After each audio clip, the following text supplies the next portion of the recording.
He won the greatest Viking battle in centuries. His army was unbeatable. His legend was untouchable.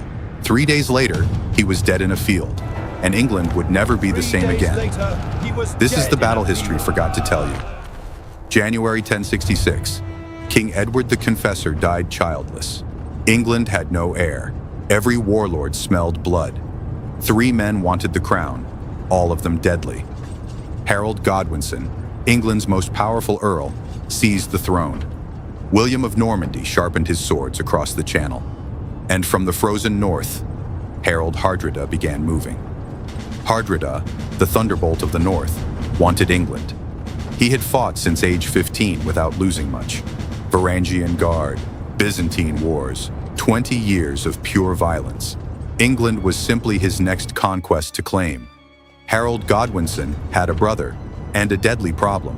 Tostig Godwinson, exiled, humiliated, burning with pure hatred. Harold had approved Tostig's removal from Northumbria in 1065. Tostig never forgave his own brother for that betrayal. He sailed to Norway and knocked on Hardrada's door. "Invade England," he said. "They will rise with you." Hardrada assembled 300 longships, the last great Viking armada. Between 9,000 and 11,000 warriors crossed the cold North Sea. England was about to fight a war on 2 fronts.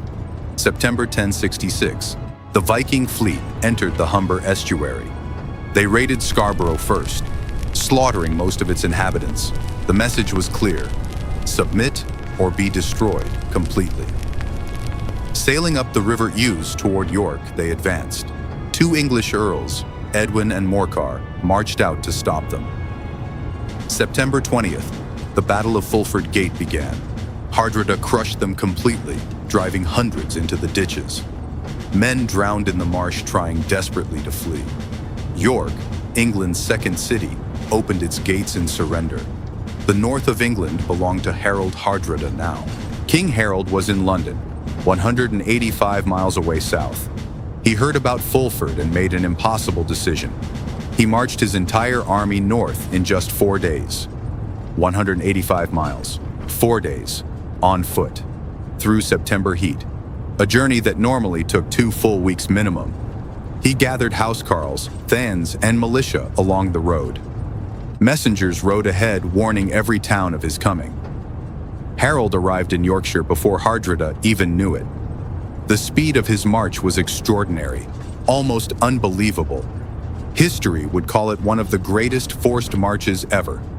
Hardrada camped at Stamford Bridge, relaxed and fully confident. He left 1/3 of his army back at Recall, their armor, left behind on the ships in the heat. It was a warm September day. Nobody expected anything. Then someone spotted them, an enormous army on the horizon.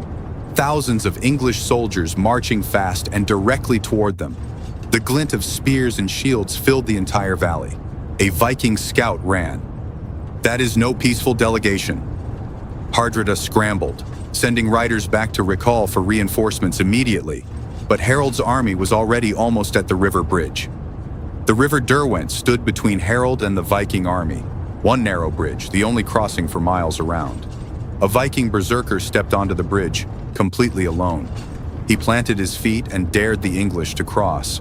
One man against an entire advancing army. He did not move.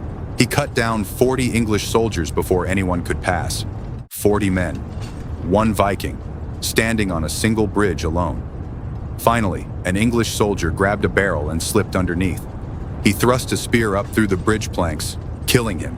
The English army poured across the bridge like a flood. Vikings scrambled to form a shield wall without their armor, half their forces still miles away guarding the longships. Hardrada fought with terrifying ferocity, driving the English back temporarily. The Viking counterattack almost turned the entire battle around completely. Then, an arrow found Harold Hardrada's exposed, unarmored throat. The thunderbolt of the north fell, dead on English soil. King Harold rode forward, offering Tostig one final chance: peace. Tostig refused. He would not abandon his Viking allies now. Minutes later, Tostig Godwinson was also cut down and killed. Eystein Orr arrived with the Recall reserves, exhausted and desperate.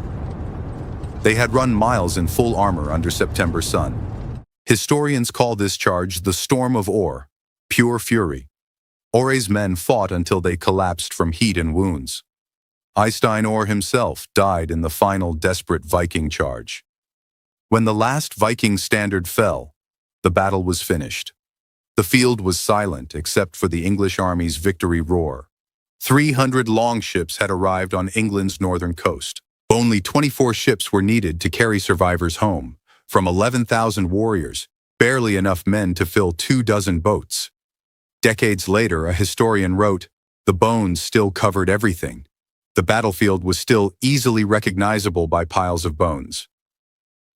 Harold Godwinson had won the most complete Viking defeat ever. He had saved England from Norse conquest in one afternoon. He celebrated in York. And then the message arrived. 3 days after Stamford Bridge, September 28, 1066. William the Conqueror landed at Pevensey on England's southern coast. Harold had to march 185 miles back south, immediately.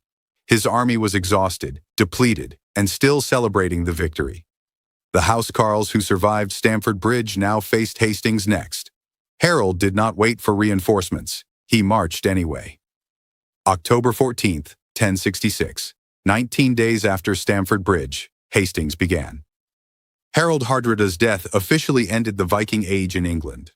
Stamford Bridge severed England from Scandinavia's political ambitions. Forever. But Harold's brutal double march broke his army before Hastings. One victory led directly to England's greatest ever military defeat. Harold Hardrada won his grave, 6 feet of English soil.